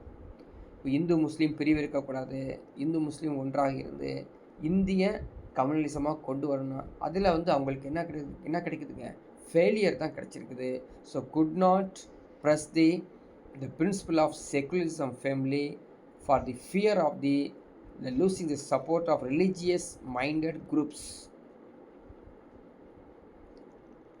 இந்த காலகட்டத்தில் காந்தியின் தலைமை காங்கிரஸில் பல ஒற்றுமை மாநாடுகளை நடத்தியது. ஆனால் என்னச்சுங்க, பலன் இல்லை. But no avail. அவர் நடத்தினார். காந்தியடிகள் நிறையா காங்கிரஸில் பல ஒற்றுமை மாநாடுலாம் நடத்தினார். ஆனால் there is no use. Communalism in United Provinces, ஐக்கிய மாகாணங்கள் பார்த்தீங்களா, அதில் வகுப்புவாதத்தை கண்டுபிடிக்க முடிஞ்சிச்சு. 1922 என்சிஎம் என்னது, நான் கோஆப்ரேஷன் மூமெண்ட் சொல்கிறோம் இல்லையா, ஒத்துழையாமை இயக்கம், அது இடை நீக்கம், அது நிறுத்தினாங்க, அபாலிஷன் பண்ணாங்க. 1924 கலிப்பா ஒழிப்பு முஸ்லீம்களை விரக்தியில் ஆழ்த்தியது. ஸோ இதான் ஒவ்வொரு சென்டென்ஸும் இம்பார்ட்டன்ட் கேட்பாங்க. இந்த என்சிஎம்க்கு பிறகு கிலாஃபத்திஸ்ட் காங்கிரஸ் இடையான கூட்டணி முறிஞ்சிருச்சு. கலிஃபா தனியாக பிரிஞ்சுட்டாங்க, காங்கிரஸ் தனியாக பிரிஞ்சுட்டாங்க. அப்போது 1919, இந்த 1919 இருக்குது பார்த்தீங்களா, அதை ஞாபகம் வச்சுக்கணும் இல்லையா. 1919 1935 என்னது, the government of India act 1919. Next act இந்திய அரசாங்க சட்டம் 1935. பல முறை சொல்லியிருப்போம், ஐஎன்எம்ல அடிக்கடி வரும். இந்த 1919 அந்த சட்டத்தின் கீழ் உருவாக்கப்பட்ட சுயராஜ்ய அமைப்புகள் சூழலில் இந்துக்கள் மற்றும் முஸ்லீம்கள் என புதிய வகுப்புவாதம் வன்முறையை வெடிச்சிருச்சாமா. ஸோ 1919 ஒரு ஆக்ட் கொண்டு வந்தாங்க பிரிட்டிஷ் அரசாங்கம், இந்தியா ஆக்ட் அப்படின்னு சொல்லி. அதில் நிறையா so fresh spate of communal violence Hindus and Muslims கீழே வந்துருச்சு. இப்போ பார்த்தீங்கன்னா ஆகஸ்ட் 1923 வாரணாசியில் நடைபெற்ற இந்து மகா சபையின் 6வது மாநாடு. ஸோ நீங்கள் இங்கே சொல்லக்கூடிய இன்ஃபர்மேஷன்ஸ் சம்மந்தம் இல்லாமல் இருக்கலாம், இல்லை விட்டாக வரலாம். பட் ஒவ்வொரு statement is very very important. இப்போ 1923 வாரணாசியில் இந்து மகாசபா 6வது மாநாடு நடந்துச்சுங்கிறது ஒரு இன்ஃபர்மேஷன் நம்மளுக்கு தெரியுது இல்லையா. அதனால் கொஷின்ஸ் எக்ஸாம்ஸில் கேட்கும்போது அது கனெக்ட் பண்ணிக்கணும். நம்ம இந்த 6th conference Hindu Mahasabha was Varanasi August 1923 அப்படின்னு நினச்சிக்கணும். அதில் எத்தனை பேர் கலந்து கொண்டார்கள்னா 968 டெலிகேட்ஸ் பிரதிநிதிகள் அதில் கலந்து கொண்டாங்க. ஸோ 56.7% எங்கேருந்து இருந்தாங்க, உத்தரப்பிரதேசிலேருந்து இருந்தாங்களாமா. அதுக்கப்புறம் 86.8% பஞ்சாப், டெல்லி, பீகார் இங்கேருந்து வந்தாங்க, ஐக்கிய மாகாணங்கள் வந்தாங்க. ஸோ மெட்ராஸ், பம்பாய், பெங்கால் இல்லையா, இதை எடுத்துக்கிட்டால் 6.6% மட்டும்தான் இருந்தாங்க. அப்போது ஹையஸ்ட் பர்சன்டேஜ் எங்கே இருந்தாங்க, ஐக்கிய மாகாணங்கள்லேருந்து வந்தாங்க. 1920 அப்படின்னு எடுத்துக்கிட்டோன்னா காங்கிரஸுடைய ஒரு இம்பார்ட்டன்ட் பீரியட்னு சொல்லலாம். ஐக்கிய மாகாணத்தில் இனவாத பதற்றம் இந்து மற்றும் முஸ்லீம் மத தலைவர்களின் ஆர்வத்தால் மட்டுமல்ல, சுவராஜ்யவாதி மற்றும் லிபரல் அரசியல் போட்டிகளால் அதிகமாக தூண்டப்பட்டது. சோஷலிஸ்ட் அண்ட் லிபரலிஸ்ட்னு சொல்கிறோம் இல்லையா, அவங்களால அதிகமாக ஒரு பிரச்சனை உருவாகுது. அலகாபாத்தில் மோத்திலால் நேரு, மதன் மோகன் மாளவியா ஒருவரை ஒருவர் எதிர்கொள்கிறார்கள். So confronted each other, they are confronted each other. 1923 நடந்த நகராட்சி தேர்தலில் நேருவின் பிரிவு வெற்றி பெற்ற போது மாளவியாவின் பிரிவு மத உணர்வுகளை பயன்படுத்த தொடங்கியது. ஸோ மாளவியா மத உணர்வு, ரிலீஜியஸ் பேஷன்ஸ் ஸ்டார்ட் பண்ணுறாரு. இவர் மோத்திலால் நேரு அந்த மாநாட்சி தேர்தலில் வின் பண்ணுறாரு. இதுக்கு நடுவில் Delhi conference of Muslims and their proposals, முஸ்லீம்கள் என்ன பண்ணுறாங்க, டெல்லியில் மாநாடு நடத்தி அவங்களுடைய புதிய கருத்துக்களை வெளியிடுறாங்க. என்ன சொல்கிறாங்க, ஒற்றுமைக்கான முயற்சிகளில் ஒரு சிறந்த விளைவு 4 முன்மொழிவுகளில் ஏற்றுக்கொள்ளப்பட்டது. அந்த அந்த மினிட்ஸ் இருக்குது பார்த்தீங்களா, அது ஏற்றுக்கொள்ளப்பட்டது. எப்படின்னா, தனி தொகுதிகளை விட்டு கொடுப்பதற்கு மார்ச் 20, 1927 அன்று டெல்லியில் கூடிய முஸ்லீம் மாநாடு ஒரு முக்கிய வாய்ப்பாக இருந்தது. சரிங்களா? அதாவது அங்கே கொடுக்கப்பட்ட மினிட்ஸ் எல்லாமே தனி தொகுதிகளை வந்து நீங்கள் விட்டு கொடுக்குற மாதிரி ஒரு என்ன சொல்கிறதுங்க, விட்டு கொடுக்குறது அப்படிங்கிறது வந்து மார்ச் 20, 1927 நடந்த ஒரு கான்ஃபரன்ஸ், முஸ்லீம் கான்ஃபரன்ஸ் டெல்லியில் யூஸ்ஃபுல்லாக இருந்தது. அதனுடைய மினிட்ஸ் தான் இங்கே கொடுத்துருக்காங்க. ஏன்னா, பம்பாயிலிருந்து சிந்து பிரிந்தது, ஓகேங்களா, எல்லை மற்றும் பலுஸ்தீனுக்கு சீர்திருத்தங்கள் கொண்டு வருது, பஞ்சாப் மற்றும் வங்காளத்தில் மக்கள் தொகை மூலம் பிரதிநிதித்துவம், 33% seeds for Muslims in central legislator. So இது மாதிரி நிறைய மினிட்ஸ் கொடுக்குறாங்க. மோதிலால் நேரு, எஸ் ஸ்ரீனிவாசன் ஆகியோர் அகில இந்திய காங்கிரஸ் கமிட்டி முஸ்லீம்கள் மாநாட்டில் டெல்லி முன்மொழிவுகளை என்ன பண்ணுறாங்க, ஃபாலோ பண்ணணும், அதை வந்து ப்ரொப்போசலை வந்து ஃபார்மேட் பண்ணிக்கணும் அப்படின்னு ஒத்துக்கிறாங்க.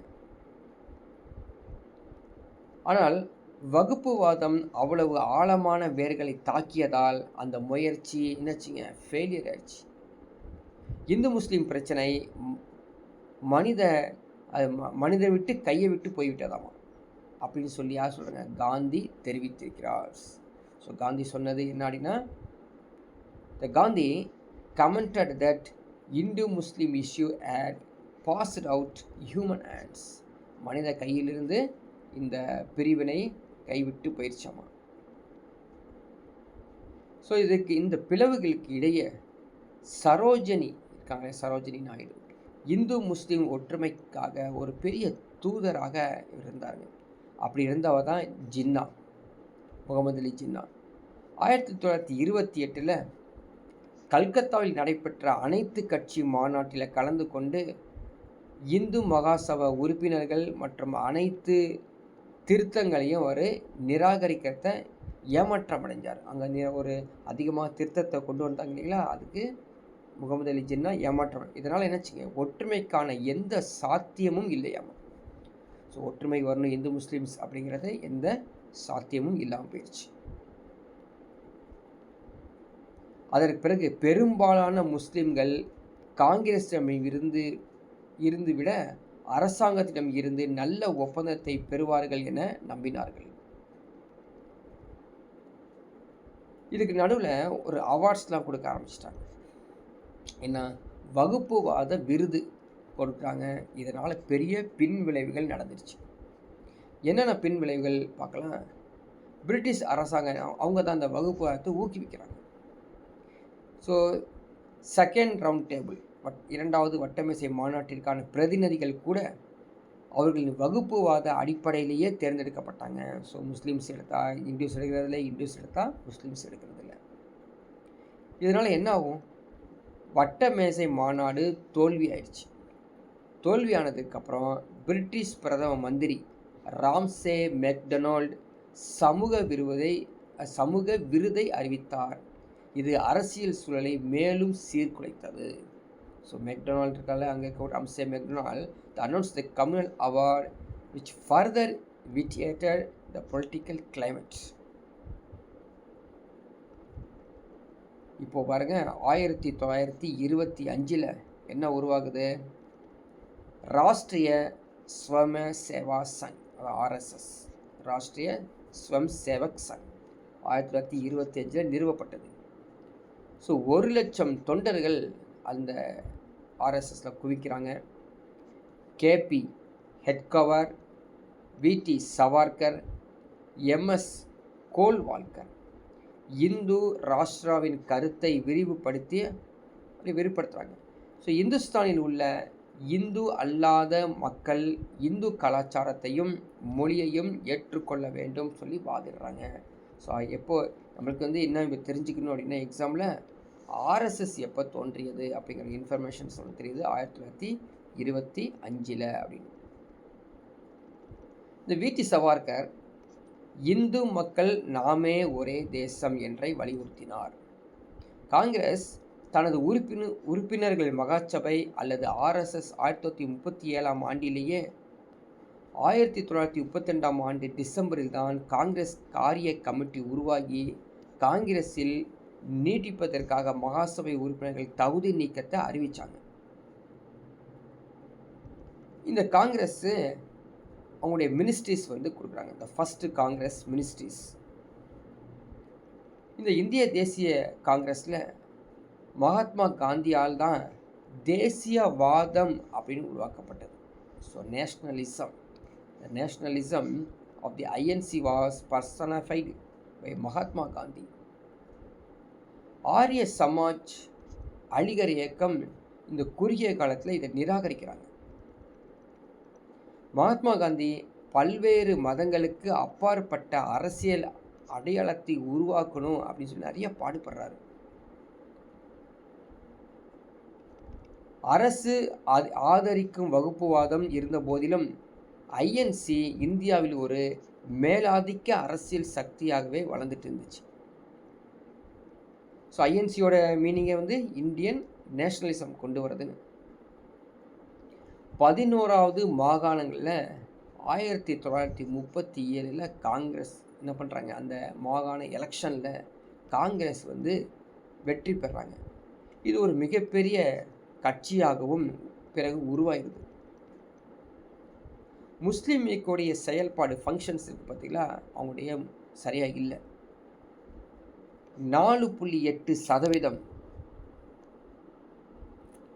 4.8% முஸ்லீம் வாக்குகளை மட்டுமே பெற முடிந்தது. காங்கிரஸ் ஒரு வெகுஜன மத சார்பற்ற கட்சியாகவும் உருவாயுது. ஸோ என்ன மீனிங் அப்படின்னு பார்த்தீங்கன்னா, முஸ்லீம் லீக் தனியாக நிற்கும் போது வின் பண்ணல, காங்கிரஸ் நிற்கும் போது வின் பண்ணிட்டாங்க. காங்கிரஸில் முஸ்லீம்ஸ்கள் நிறையா போய் அவங்க ஓட்டு கொடுத்தனால அது மதச்சார்பற்ற ஒரு கட்சியாக உருவாயிருச்சு.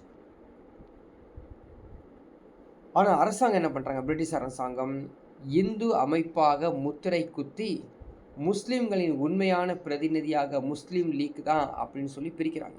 அவங்க தான் பிரிக்கிறது, பிரிட்டிஷ் அரசாங்கம் தான் பிரிக்கிறது. நீங்கள் INC ஒரு இந்து அமைப்பு அப்படின்னு சொல்லிடுறது, முஸ்லீம் தான் முஸ்லீம் அமைப்பு அப்படின்னு சொல்லி ஒரு காங்கிரஸுக்கு இணையாக அவங்க பிரச்சனை உருவாக்குறாங்க. ஸோ ஒரு நாள் முக்கியமான நாள், மீட்பு நாளாக கடைப்பிடிக்கிறாங்க. So observation of the day of deliverance. 1939 2ஆம் உலகப் போர் நடந்துச்சு. அப்போது இந்தியாவின் வைசியராக இருந்தவர் யார் அப்படின்னு பார்த்தீங்கன்னா லின் லித்கோ. இந்த பாயிண்ட்டின் முக்கியமான பாயிண்ட்டு நோட் பண்ணி வச்சுக்கோ. 1939 செகண்ட் வேர்ல்டு வார் நடக்கும்போது இந்தியாவில் வைஸ்ராயாக இருந்தவர் யார் அப்படின்னு கேட்டால் லின் லித்கோ. இந்தியாவும் போரில் ஈடுபட்டிருப்பதாக உடனடியாக அறிவிச்சிட்டாராமா. யாரை நம்பி அறிவிக்கிறாரு, இந்த ஏழை விவசாயி இருக்காங்க பார்த்தீங்களா, அவங்கள தான் போருக்கு அனுப்பிச்சு சாகடிக்கிறது. இது என்ன பிரச்சனை அப்படின்னு பார்த்தீங்கன்னா, காங்கிரஸோட கலந்து யோசிக்காமலே இந்த அறிவிப்பு விட்டாங்க. இது காங்கிரஸுக்கு மிக அதிருப்தியாக இருந்தது. மாகாணத்தில் இருக்கிற அனைத்து காங்கிரஸ் அமைச்சர்களும் அந்த வின் பண்ணாங்க பார்த்தீங்களா, எல்லாரும் ராஜினாமா செய்கிறாங்க, ரிசைன் பண்ணிவிட்டு அந்த கவர்மெண்ட்டுடைய லெஜிஸ்லேஷன்லேருந்து வெளியே வராங்க. முஸ்லீம் லீக் காங்கிரஸ் ஆட்சியின் முடிவை 22 டிசம்பர் 1939 அன்று விடுதலை நாளாக கொண்டாடியது. இதுதான் அந்த பாயிண்ட். சரியா, இந்த பாயிண்ட்டை படித்து வச்சுக்கணும், கேட்பாங்க. ஸோ விடுதலை நாள், த டே ஆஃப் டெலிவரன்ஸ் அப்படிங்கிறது எந்த டேட் அப்படின்னு பார்த்தீங்கன்னா 22 டிசம்பர் 1939. படித்து வச்சுக்கோ, கேட்பாங்க. முஸ்லீம்களுக்கு எதிராக கூறப்படும் அட்டூழியங்களுக்கு காங்கிரஸுக்கு எதிராக லீக் பல்வேறு இடங்களில் தீர்மானங்களை நிறைவேற்றியது. இந்த நாளில் தேசியவாத முஸ்லீம்களின் ஆர்ப்பாட்டம் இஸ்லாத்துக்கு எதிரானது என்று பெயரிட்டும் இழிவுபடுத்தப்பட்டது. இது மாதிரி இருக்கும்போது தான் லாகூரில் முஸ்லீம்களுக்கு தனி நாடு கோரி லீக், அந்த முஸ்லீம் லீக் தீர்மானம் பண்ணுறது. என்னைக்கு, மார்ச் 26, 1940. ஸோ மார்ச் 26, 1940 லாகூரில் ஒரு முஸ்லீம் லீக் மாநாடு நடக்குது. அப்போ தான் தனி நாடு கோரி கேட்குறாங்க. ஸோ என்னாச்சு அப்படின்னு பார்த்தீங்கன்னா, சில அந்த பிரிட்டிஷ் கவர்மெண்ட் இந்தியாவை விட்டு வெளியேறுவதற்கு முன் இந்திய ஒன்றியம் பாகிஸ்தான் மற்றும் பாகிஸ்தானாக நாட்டை பிரிப்பது ஏற்படுத்த வேண்டும் அப்படிங்கிறது லீக்குடைய தீர்மானமாக இருந்தது. அதனால் 1940-46 இந்த பகுதியில் இந்து வகுப்புவாதம், முஸ்லீம் வகுப்புவாதம் அப்படின்னு ஒன்று என்ன சொல்கிறேங்க பேரலாகவே போயிட்டுருக்குது. இதுக்கு மத்தியில் 1942 முஸ்லீம் லீக் என்ன பண்ணுறாங்க, இந்த வெள்ளையனே வெளியேறு, இந்த குவைட் இந்தியா மூமெண்ட் சொல்கிறோம் இல்லைங்களா, அதை பைக்காட் பண்ணுறாங்க. ஸோ குவைட் இந்தியா மூமெண்ட் அப்படிங்கிறது இந்தியாவிலேருந்து சொல்கிறோம். அதை முஸ்லீம் லீக் புறக்கணிக்கிறதுக்கு காரணம் என்ன, தனி நாடு எண்ணத்தோடு தான். 1946 அரசியல் நிர்ணய சபை, அது கான்ஸ்டியூஷன் அசம்பிளி, அதுக்கு எலெக்ஷன் நடக்குது. அந்த எலெக்ஷனில் மத்திய சட்டமன்றத்தில் முஸ்லீம்களுக்கு ஒதுக்கப்பட்ட சீட்டு 30 சீட்ஸ். ஒதுக்கப்பட்ட மாகாணங்களில் பெரும்பாலான இடங்களை யார் கைப்பற்றியது, முஸ்லீம்ஸ் தான் அதிகமாக வின் பண்ணிட்டாங்க. காங்கிரஸ் கட்சிக்கு பெரும்பாலான பொது வாக்காளர் இடங்களை திரட்டுவதில் வெற்றி பெற்றது. பிரிட்டிஷ் இந்தியாவின் ஒட்டுமொத்த மக்களுக்காக பேசுகிறது என்று திறம்பட வலியுறுத்த முடியவில்லை. அப்போது பிரிட்டிஷ் என்ன சொல்கிறாங்க, நீங்கள் ஒற்றுமையாக இருந்தால் உங்களுக்கான எல்லாமே நாங்கள் செஞ்சு கொடுக்குறோம், உங்களுக்கான அந்த விடுதலை அப்படிங்கிறது கொடுக்குறோம், ஆனால் நீங்கள் பிரிஞ்சு இருந்தீங்க அப்படின்னா கொடுக்க முடியாது அப்படிங்கிறது தான் எண்ணம். 1947 மாநில செயலாளர், சரிங்களா, த செக்ரட்டரி ஆஃப் ஸ்டேட், அவர் பேர் என்ன, பெத்திக் லாரன்ஸ். அந்த அதாவது செக்ரட்டரி ஆஃப் ஸ்டேட், அவருடைய நேம் பெத்திக் லாரன்ஸு. அது ஞாபகம் வச்சுக்கோங்க, அது பிட்டாக ஞாபகம் வச்சுக்கோங்க, அது எக்ஸாம்பிள் டேரெக்டான கொஷின்ஸ் வரும். காங்கிரஸ் முஸ்லீம் லீக் முட்டுக்கட்டையாக தீர்த்து பிரிட்டிஷ் அதிகாரத்தை ஒரே இந்திய நிர்வாகமாக மற்றும் நம்பிக்கையுடன் 3 உறுப்பினர்களை கொண்ட அமைச்சரவை புது தில்லிக்கு வழி நடத்தியது. ஸோ ஒட்டுக்க சேர்ந்து இருந்தால் தான் நமக்கு பெனிஃபிட்ஸ் கிடைக்கும் அப்படிங்கிறது தான் இங்கே காமிக்கிறாங்க. கேபினட் மிஷன் திட்டத்தை வரைப்பதற்காக கிரிப்ஸ் மிஷன், ஏற்கனவே பார்த்துருக்கோம், கிரிப்ஸ் மிஷனை பற்றி கொஞ்சம் பார்த்து வந்தோம். கேபினட் மிஷனை பற்றி தில்லியில் உள்ள மத்திய அரசாங்கத்தால் ஒருங்கிணைக்கப்பட்ட இந்தியாவிற்கான 3 அடுக்கு கூட்டமைப்பை உருவாக்கணும் அப்படின்னு கொண்டு வராங்க. வெளியுறவு, சரிங்களா, வெளியுறவு, அது ஃபாரின் அஃபேர்ஸ், தகவல் தொடர்பு கம்யூனிகேஷன்ஸ், பாதுகாப்பு டிஃபென்ஸ்,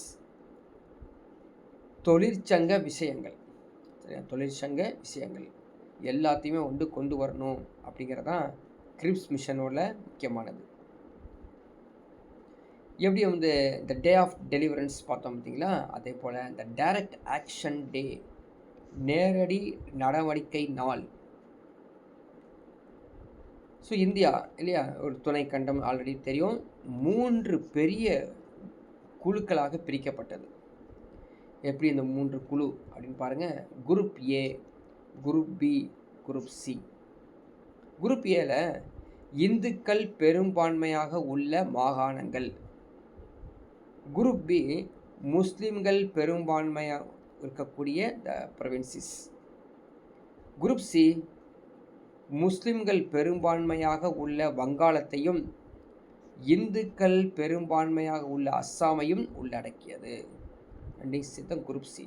ஸோ இந்த group A, group B, group C கிளியராக புரிஞ்சுக்கிறோம் எந்தெந்த மாகாணங்கள் என்னென்ன அப்படின்னு.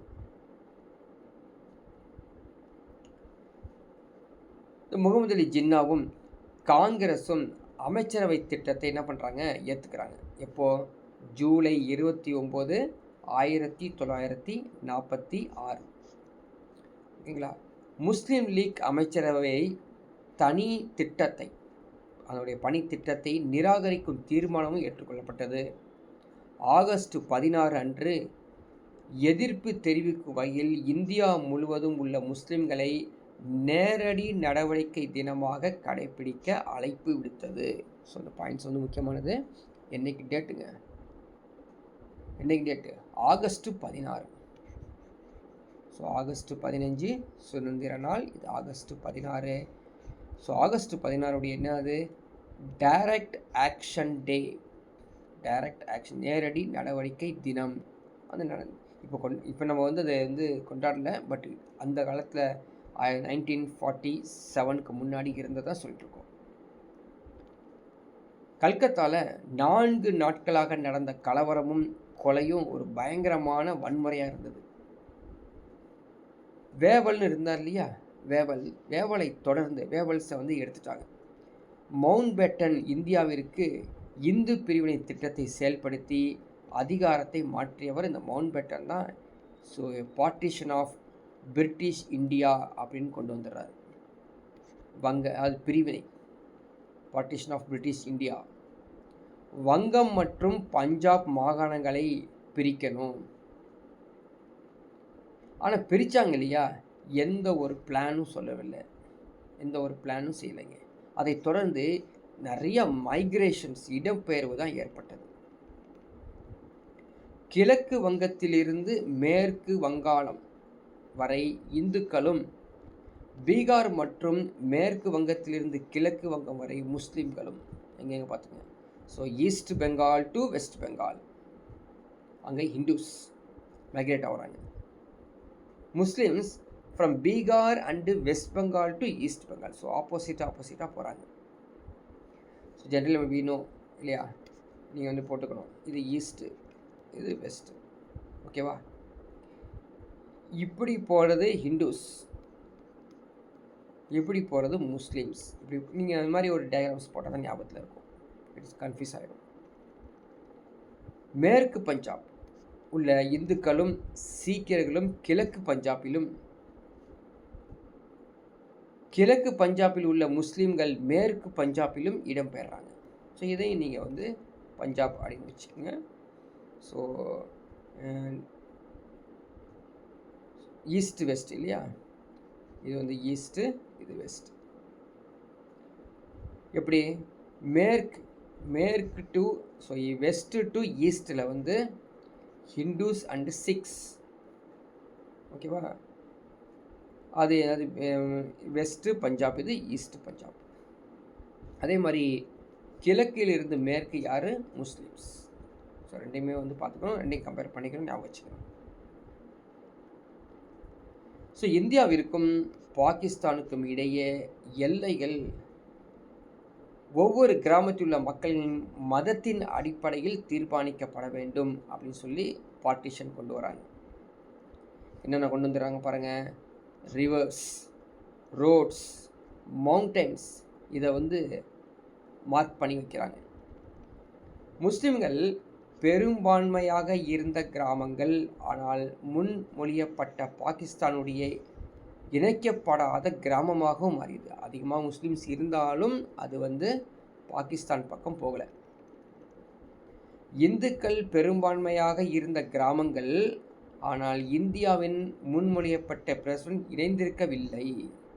ஸோ இந்துக்கள் அதிகமாக இருந்தாலும் அது வந்து இந்தியாவுக்கும் வரல. புரியுதுங்களா? ரெண்டுமே வந்து கான்ட்ரவர்சி ஆயிடுச்சு. இந்த நேரத்தில் ஒரு புதிய சிக்கல் வந்துடுது. பஞ்சாபில் இந்துக்கள் மற்றும் முஸ்லிம்களை தவிர சீக்கியர்களை மத அடையாளமாக அங்கீகரிக்கப்பட்டது. பாகிஸ்தானின் ஒரு பகுதியாக மாறும் கிராமங்களில் வசிக்கும் அதன் மக்களை பொருட்படுத்தாமல் இந்தியாவுடன் தொடர்ந்து இருக்க விரும்புவதாக அகாலி தளம் அறிவிக்கிறது. அகாலி தளம் அப்படிங்கிறது எங்கே இருக்குது? அது பஞ்சாபில் இருக்கக்கூடிய ஒரு கட்சி இல்லையா, அகாலி தளம். ஸோ இது ஒரு பெரிய ஒரு சிக்கலாக இருந்துருச்சு. இந்தியாவிற்கு சுதந்திரம் வழங்குவதில் கொஞ்சம் பிரிட்டனுக்கு ஏற்பட்ட வேகமான வளர்ச்சி கொஞ்சம் ஸ்லோ ஆகுது. அது பெரிய விளைவு இது மாதிரி பார்ட்டிஷனால்.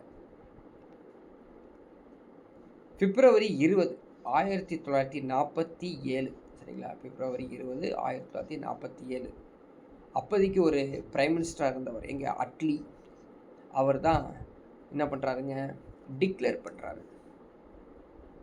February 20, 1947.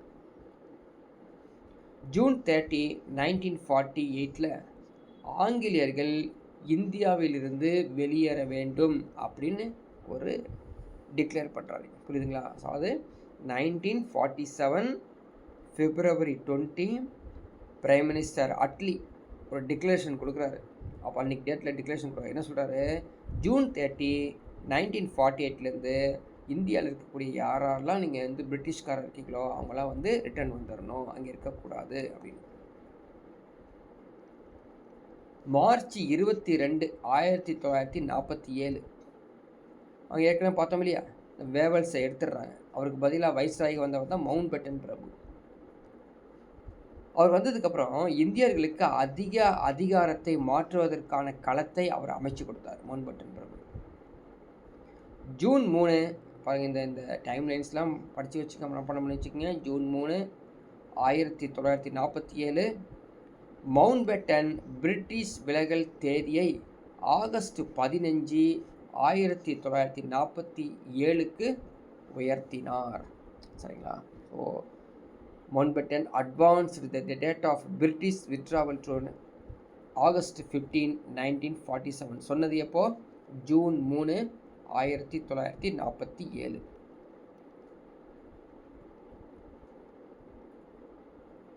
ஓகேவா? ஸோ ஜூன் 14, 1947 அன்று மீரட்டில் ஏஐசிசி, ஏஐசினா ஆல் இண்டியா காங்கிரஸ் கமிட்டியுடைய கான்ஃபரன்ஸ் நடக்குது. இந்திய பிரிவினையுடன் சுதந்திரத்துக்கான மவுண்ட் பேட்டன் திட்டம் ஏற்றுக்கொள்ளப்பட்டது. ஸோ மவுண்ட் பேட்டன் ஒரு பிளான் கொடுக்குறாரு, அந்த பிளானை வந்து அக்செப்ட் பண்ணிக்கிறாங்க. பட் என்னாச்சு, துரதிர்ஷ்டவசமாக வகுப்புவாதத்தின் புற்று மற்றும் காலனித்துவ ஒத்துழைப்பாளர்கள் உருவாக்கிய பிரிவினை முறை குழந்தை இந்தியா தேசத்தின் மீது அதிக பாதிப்பை உருவாக்குது. சர் சிரில் ராட்க்ளிஃப் இந்தியா மற்றும் அதன் யதார்த்த பற்றிய எந்த வெளிப்பாடும் இல்லை என்று தன்னுடைய எந்த வெளிப்பாடும் இல்லாமல் பயிற்சியின் மூலம் ஒரு வழக்கறிஞர் இந்திய வரைபடத்தை மீண்டும் வரைவதற்கு லண்டனிலிருந்து அனுப்பப்பட்டார். ஸோ இந்த சர் சிரில் ராட்க்ளிஃப் இருக்கா இல்லையா, அவர் பேசிக்கலி லாயர். அவர் வந்து trying to know exposes to India and its reality. So ஒரு மேப் ஒன்று வரைஞ்சி கொடுங்க, இந்தியா எது பாகிஸ்தான் எது அப்படின்னு. ஆகஸ்ட் 15, 1947 பிறகு அது நிறைவேற்றம் இந்தியா பாகிஸ்தான் ஆதிக்க அரசாங்கங்களுக்கு விடுபட்டது.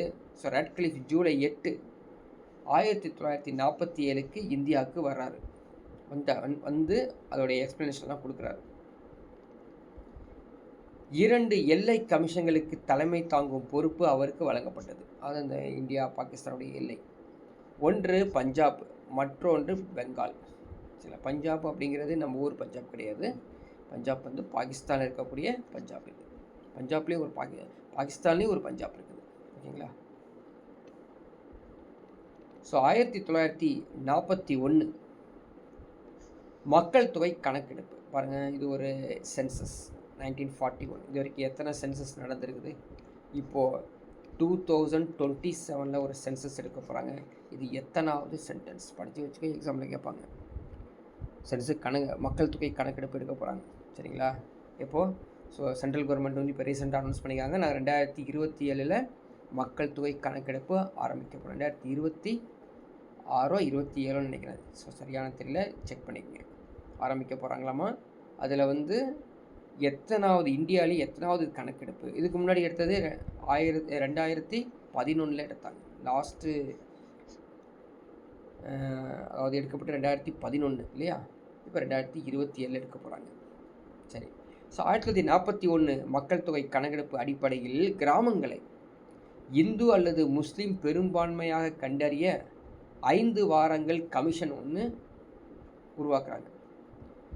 ஸோ இப்போது அந்த மக்கள் தொகை கணக்கெடுப்பு இருக்குது பார்த்தீங்களா, அது வந்து சரியாக நடத்தப்படவில்லை. காரணம் என்னன்னா, 1941 செகண்ட் வேர்ல்டு வார் நடந்துட்டு இருந்துச்சு. அதனால் வந்து சரியான நம்ம வந்து எடுக்க முடியல. அது கிராமங்களில் இருக்கக்கூடிய அருகாமை, மேற்கு பஞ்சாபில் உள்ள கிராமங்கள், அதில் இருக்கக்கூடிய சீக்கியர்கள், அந்த மக்கள் தொகையெல்லாம் பெருசாகவே அவங்க கவனிக்கலை. அவர்களின் வழிபாட்டு தலங்கள்லாம் அதில் அமைந்துள்ள கிராமங்கள் இந்தியாவிற்கு கொண்டு வர வேண்டும் என்ற சீக்கியத்தின் கோரிக்கையும் மெதுவாக தான் ஏற்றுக்கிறாங்க. இந்த அறிக்கை இருக்குது பார்த்தீங்களா, 2 கமிஷன்ஸ் ஆகஸ்ட் 9, 1947 சப்மிட் பண்ணுறாங்க ஒரு ரிப்போர்ட்டை. ராட்க்ளிஃப்ஸ் அவார்டு பல்வேறு வகையான முரண்பாடுகளை உருவாக்கிடுச்சு. ஸோ இந்த விருது இருக்குது பார்த்தீங்களா, பஞ்சாபில் 62,000 சதுர மைல் நிலப்பரப்பை பாகிஸ்தானுக்கு வழங்கியது. ஸோ பஞ்சாபே 2 பிரிஞ்சிச்சு. ஒரு பஞ்சாபு பாகிஸ்தான், இன்னொரு பஞ்சாபு இந்தியா. இந்த பிரதேசத்தில் உள்ள மக்கள் தொகையின் கிட்டத்தட்ட 1/4 பகுதியினர் முஸ்லீம் அல்லாதவர்கள். ராட்க்ளிஃப் செயல்படுத்திய இந்த மவுண்ட்பேட்டன் திட்டம் பாகிஸ்தானில் செரும்பான்மையாக தொடர்ந்து வாழ ஆரம்பிச்சிட்டாங்க. அங்கே இருக்கிற பஞ்சாபில் இருக்க இந்துஸு பாகிஸ்தான் போய்ட்டு அங்கே சிறுபான்மையினர்களாக மாறிட்டாங்க. 37,000 சதுர மைல்கள் கொண்ட இந்தியாவின் ஒரு பகுதியான இருக்கவிருந்த கிழக்கு பஞ்சாப் மக்கள் தொகையில் 1/3 பங்கிற்கு அதிகமான முஸ்லீம்களை கொண்டிருந்தது. இதெல்லாம் வந்து அதோடைய பார்ட்டிஷனுடைய இம்பேக்ட். கிழக்கு வங்காளத்தில் இருக்கும் 49,400 சதுர மைல் பரப்பளவில் 29% மக்கள் இந்துக்கள். இது மாதிரி பார்ட்டிஷன்ஸ் வருது. அதுக்கப்புறம் மீண்டும் வரையப்பட்ட இந்தியாவின் வரைபட காலனித்துவ ஆட்சியாளர்கள் 2 சுதந்திர அரசாங்கங்களே விடுபட்டது. 2 சுதந்திர அரசாங்கம், ஒன்று வந்து இந்தியா, இன்னொன்று வந்து பாகிஸ்தான் அப்படின்னு தான் அவங்க வந்து கொடுத்தாங்க. ஸோ பிரிவினை வந்துருச்சு.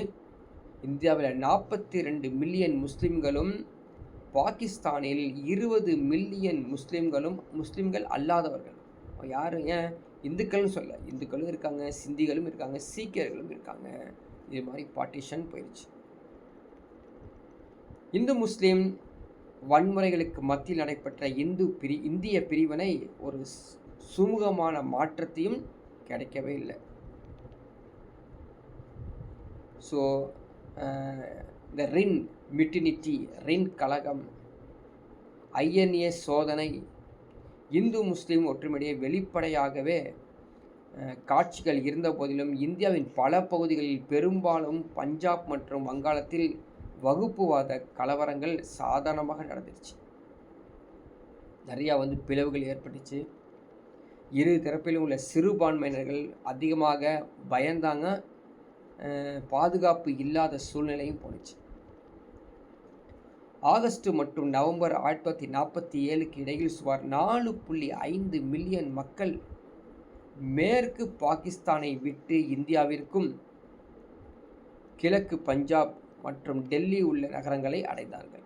அது 1947 நவம்பரில் 4.5 மில்லியன் மக்கள் அப்பயே அங்கேருந்து பாகிஸ்தான்லேருந்து அவர் கிளம்பி இங்கே வந்துட்டாங்க. 5.5 மில்லியன் முஸ்லீம்கள் பாகிஸ்தானில் வசிக்க இந்தியாவில் உள்ள தங்கள் வீடுகளை விட்டு வெளியேறினார்கள். ஸோ இங்கேருந்து அங்கே போக ஆரம்பித்தாங்க. அங்கேருந்து ஒரு பெரிய ஒரு கயாஸ் நடந்தது. வங்காளத்திலும் புதிய எல்லை, இருபுறமும் ஒரு பவுண்டரி ரெடி பண்ணி அதையும் வந்து பார்ட்டிஷன் பண்ணாங்க. எல்லைகளை கடந்து செல்லும் அகதிகள் நீண்ட வரிசை கஃபிலா என்று அழைக்கப்பட்டது. பாருங்கள், இது படித்து வச்சுக்கோ, கேட்பாங்க. Kafila, what is kafila, what is mention by kafila? சரிங்களா? The long line refugees walking cross the borders called kafila. த லாங் லைன் ரெஃப்யூஜீஸ் walking crossing the border was called kafila. So அதுக்கப்புறம் பஞ்சாபில் ஒரு புதிய எல்லை உருவாக்கி அங்கேருந்து வரக்கூடிய ரயில் கொலையாளி கும்பல் பயங்கரமாக, ஸோ வந்து இது மாதிரி இப்போ நிறைய கொலையாளி கும்பல்கள்லாம் வந்தாங்க. நிறைய பேர் இறந்துட்டாங்க. பாருங்கள், இந்த number of rangers between 2 lakhs to 5 lakhs வரை இறந்துட்டாங்களாமா. 15 மில்லியன் மக்கள் மைக்ரேட் ஆகிட்டாங்க. சரிங்களா? ஏப்ரல் 1947 1950 கூட இரு நாடுகளில் அரசியல் தலைமையும் இயல்பு நிலையும் மீட்டெடுக்க விரும்புகிறது. இருபுறமும் தங்கள் வீடுகளை விட்டு வெளியேறியவர்கள் திரும்ப வேண்டும் என்று நம்பியது. ஏப்ரல் 8, 1950 நேரு மற்றும் லியாக்கத் அலி கான் இரு தரப்பிலும் உள்ள சிறுபான்மையினரிடையே நம்பிக்கை மீட்டெடுக்கும் நோக்கில் டெல்லியில் ஒரு ஒப்பந்தம் கையெழுத்தப்பட்டது. ஸோ வந்து ஒரு ஒரு ஒப்பந்தம் கையெழுத்து போடுறாங்க. ஸோ ஞாபகம் வச்சுக்கோ, எக்ஸாமில் கேட்பாங்க. April 8, 1950 between Nehru and Liaquat Ali, the pact was Delhi Pact. Delhi ஒப்பந்தம். டெல்லி ஒப்பந்தம் எப்பொழுது, யாரால், எங்கே நடைபெற்றது, எதற்காக நடைபெற்றது அப்படிங்கிறது ஞாபகத்தோடு வச்சுக்கோ.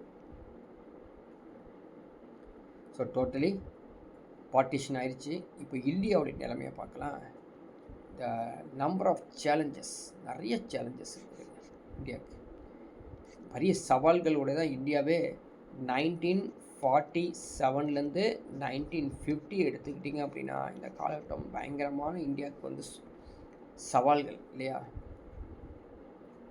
அவங்க ஆட்சி அமைச்சா கூட நிம்மதியாக இருக்க முடியல. இந்த சுதந்திர இந்தியாவின் பயங்கரமான சவால்கள் இருந்தது இல்லையா. சேலஞ்சஸ் நிறையா.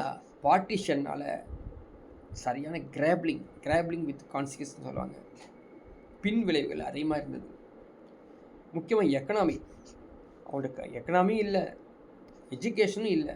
சீர்திருத்தம் பண்ணுறதுக்கு ரொம்ப சிரமப்பட்டாங்க. அப்போ தான் என்ன உருவாக்குனாங்க, the system making a constitution, அரசியலமைப்பு உருவாக்கப்பட்டது. பிரின்ஸ்லி ஸ்டேட்டஸ், இந்த சுதேச அரசுகள்லாம் சொல்கிறோம் இல்லைங்களா, அந்த அரசுகள் எல்லாத்தையுமே 565 ஆக்சுவலியாக 565க்கும் மேற்பட்ட சுதேசி அரசுகளாக வந்து ஒன்றிணைத்து ஒரே இந்தியாவாக உருவாக்குறது. அதுக்கு தான் வந்து சர்தார் வல்லபாய் பட்டேல் நிறைய பாடுபட்டார், கேள்விப்பட்டோம். அதுக்கப்புறம் இந்தியாவுக்கு ஒரு சிறந்த டெமோக்ரஸி, சவரிட்டி இறையாண்மை, ஃப்ராட்டர்னிட்டி, சகோதரத்துவம், இது எல்லாமே ஒரு முக்கியமான பாலிசியாகவே இருந்தது. ஓகேங்களா. ஸோ இது வந்து இதை நீங்கள் வந்து ஜஸ்ட்டு ரீட் அவுட் பண்ணிடாதீங்க, திரும்ப படிச்சுக்கிங்க. கண்டிப்பாக போர் அடிக்கும், இருந்தாலும் திரும்ப படிச்சுக்கங்க. இங்கேருந்து கிடைக்கக்கூடிய கொஷின்ஸ் எப்படின்னு பார்த்தீங்கன்னா டைரக்ட் கொஷின்ஸ் வராது. இந்த கொஷின்ஸ் எப்படி கிடைக்கும், கூற்றுகள் காரணங்கள்லாம் கேட்டுருவாங்க. ஸோ ஒரு கொஷின் கேட்டாலே நம்ம வந்து ஆன்சர் கொடுக்க முடியாது. கண்டிப்பாக ஒன் டைமில் ஞாபகத்தில் இருக்காது, நம்பர் ஆஃப் டைம்ஸ் படிச்சுக்கோங்க. அதுக்காக தான் நேரத்தை அதிகமாக ஒதுக்கி. ஸோ வித்தவுட் ஜாப்ஸ் இல்லையா, வித்தவுட் ஸ்கூலிங், வித்தவுட் காலேஜில் இருக்கக்கூடிய ஸ்டூடெண்ட்ஸ் வந்து 5 hours பர் டே படிக்கணும். ஓகேவா. ஸோ டோட்டலி ஃப்ரீ இருந்தீங்கன்னா முடிஞ்சால் 12 hours or 10 hours per day படித்தா மட்டும்தான் எல்லா சிலபஸையும் கவர் பண்ணி you can score it within year and got job இல்லையா. இல்லாட்டி நீங்கள் வந்து டிலே ஆகிட்டே இருக்கும் ஜாப் கிடைக்கிறதுக்கு. ஸோ நெக்ஸ்ட் ஒரு கிளாஸில் நெக்ஸ்ட் ஒரு டாப்பிக்கில் மீட் பண்ணலாம்.